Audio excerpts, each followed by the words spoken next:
నాగార్జునది N convention కూలగొట్టిండు.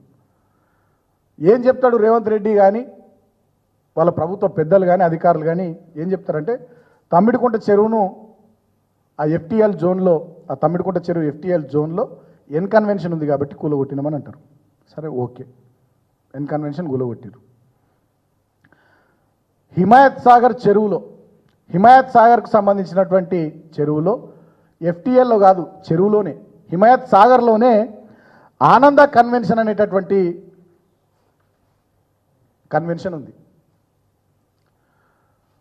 Tammidikunta చెరువులో FTL జోన్లో, buffer జోన్లో ఉన్నటువంటి ఎన్ కన్వెన్షన్ కూలగొట్టిన ఈ మొగోడు, ఈ సిపాయి, హైదరాబాద్లోని చెరువుల్ని రక్షించే రక్షకుడు రేవంత్ రెడ్డి హిమాయత్ సాగర్ చెరువులో కట్టినటువంటి ఆనంద కన్వెన్షన్ ఎందుకు కూలగొట్టలేడు అంటే, ఇండస్ట్రీలో నడుస్తున్నటువంటి టాక్ ఏంటంటే రేవంత్ రెడ్డి నాగార్జునను 400 కోట్లు అడిగిండట.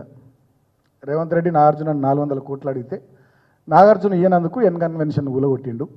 ఈ ఆనంద కన్వెన్షన్ అనేటోళ్ళను వాళ్ళని బెదిరిస్తే వాళ్ళు పోయి వీళ్ళ సోదరులను కలిస్తే వాళ్ళు ముడుపులు ముట్ట చెప్పుకున్నారు.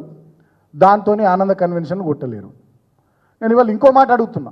అసలైన తొలి వెలుగు. ఫాలో వాట్సాప్ @తొలి వెలుగు official.